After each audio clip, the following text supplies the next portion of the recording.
سلام بچه ها، چطورین؟ خوش اومدین به اولین ویدیوی من از این چنل و خیلی خوشحالم از این که این ویدیو به دردت خورده و روی این تامنیل کلیک کردی.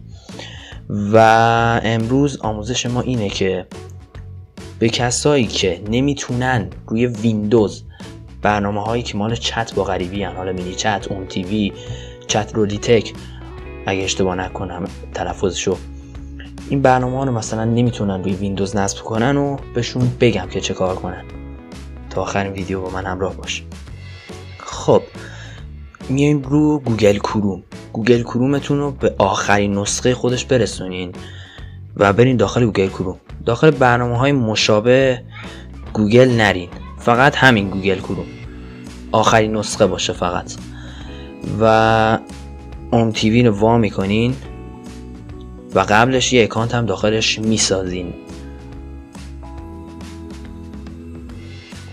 و بعدش از بالای صفحه یه اینجور گزینه رو میبینین که یه تلویزیون، یه فلش رو به پایین. اینو وقتی کلیک میکنین این گزینه میاد، خیلی راحت میزنین رو گزینه نصب.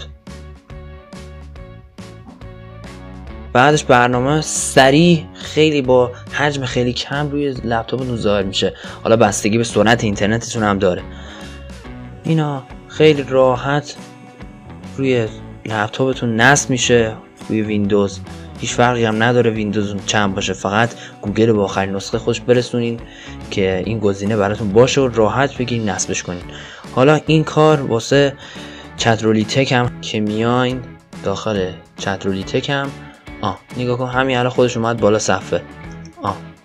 اینم اینو میزنین، اگر این رو نصب، اینم نصب شد.